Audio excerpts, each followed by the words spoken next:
What if a bite smaller than a sesame seed could trigger months or even years of health problems? It starts with a tiny tick, often unnoticed during a walk in the woods or even a moment in your own backyard. A few hours of attachment, and suddenly your body is fighting a microscopic invader, a spiral shaped bacterium capable of affecting your skin, your joints, your heart, and your entire nervous system. This is Lyme disease. It's one of the most common vector-borne illnesses in the Northern Hemisphere, yet it remains one of the most misunderstood. What exactly causes it? Why do some people recover quickly with a simple course of antibiotics, while others struggle with debilitating, lingering symptoms? And what is truly happening inside the body from the moment an infected tick bites? Today, we're going to trace the path of this elusive infection. Lyme disease is a bacterial infection caused primarily by a bacterium named Borrelia burgdorferi. This microbe is a spirochete, meaning it has a unique corkscrew shape that allows it to drill through and move within tissues. The bacteria are transmitted to humans through the bite of infected black-legged ticks, which you might know as deer ticks. The life cycle is a chain of events. Ticks aren't born with the bacteria. They acquire it when they take a blood meal from an infected animal, most often small rodents like the white-footed mouse. When that now infected tick later bites a human for its next meal, it can pass the Borrelia bacteria into the person's bloodstream. It's important to understand not every tick carries Lyme disease, and not every tick bite results in an infection. A critical factor is time. In most cases, an infected tick must remain attached for a significant period, generally 36 to 48 hours, before the bacteria can be successfully transmitted. This is why thorough tick checks after spending time outdoors are so vital. Finding and removing a tick early can often prevent the infection from ever taking hold. Once inside the body, the bacteria don't stay put. They begin to multiply at the site of the bite and spread into the nearby skin tissue. This initial stage is when one of the most recognizable signs of Lyme disease can appear, a rash called erythema migrans. This rash often starts as a red spot that gradually expands over days, sometimes clearing in the center to form a classic bullseye pattern. But this is a major point of confusion. Not everyone develops the bullseye. The rash can be uniformly red, have a bluish hue, or take on irregular shapes.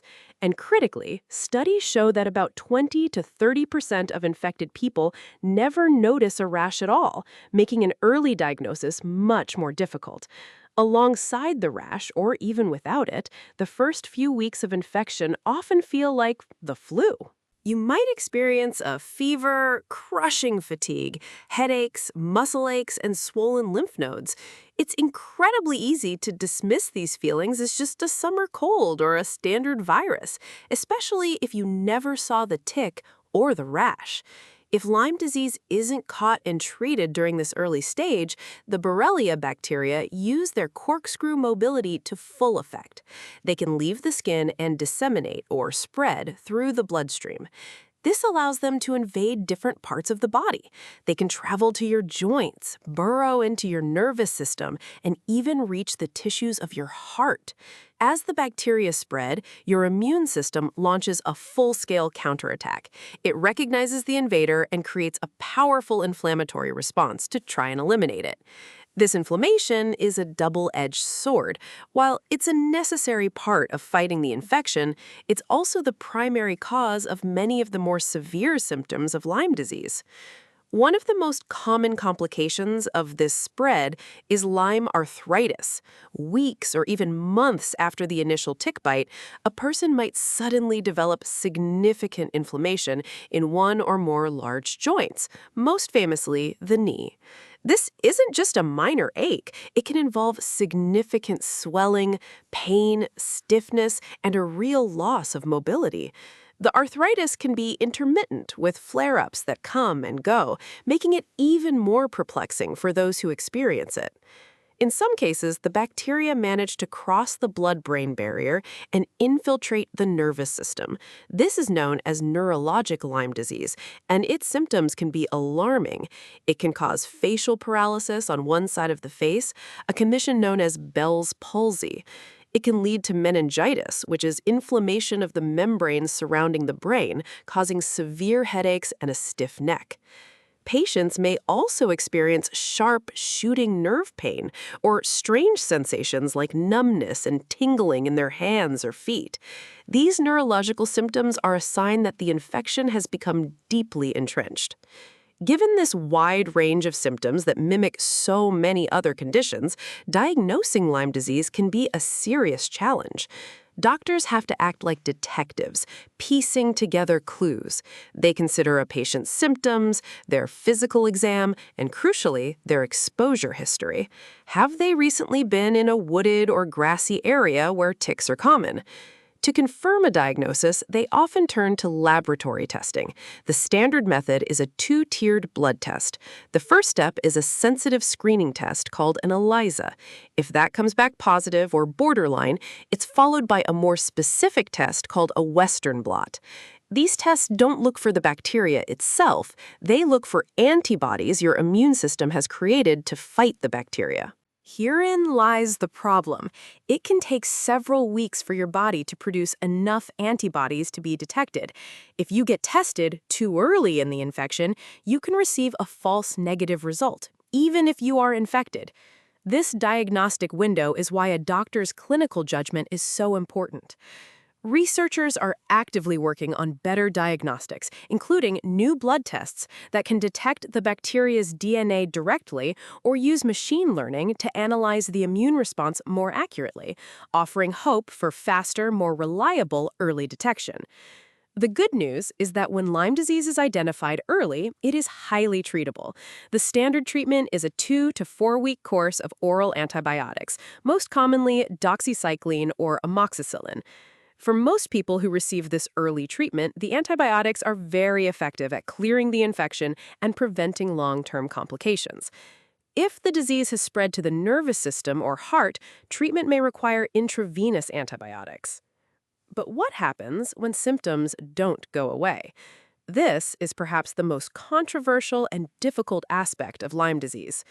An estimated 10 to 20% of people who are treated for Lyme continue to experience symptoms like profound fatigue, widespread body aches, and cognitive difficulties, often called brain fog, for 6 months or more after finishing treatment. This condition is referred to as post-treatment Lyme disease syndrome, or PTLDS. Scientists are still working to understand its exact cause. Is it a persistent low-level infection that the antibiotics didn't fully eradicate? Is it a triggered autoimmune response where the immune system continues to attack the body's own tissues even after the bacteria are gone? Or is it because remnants of the dead bacteria, specifically parts of their cell wall, linger in the body, causing chronic inflammation? All of these are leading theories, and it's possible that different mechanisms are at play in different people. It's vital to distinguish these ongoing symptoms from an active infection, as simply taking more antibiotics isn't usually the solution and can carry its own risks. From a single tiny bite, Lyme disease can set off a complex cascade of events within the body. It's a story of a stealthy invader, a powerful immune response, and a disease that can manifest in a dozen different ways. But knowledge is our best defense. Early recognition can make an enormous difference. This means being vigilant about checking for ticks after being outdoors. It means knowing the early signs, from the telltale rash to those non-specific flu-like symptoms. And it means seeking medical attention if you suspect you've been bitten and are feeling unwell. There is also hope on the horizon, with a new vaccine in the final stages of clinical trials that could be approved as early as 2026, potentially offering another powerful tool for prevention. The sooner Lyme disease is identified and treated, the better the chances are for a complete recovery, stopping the bacteria before they have the chance to change everything.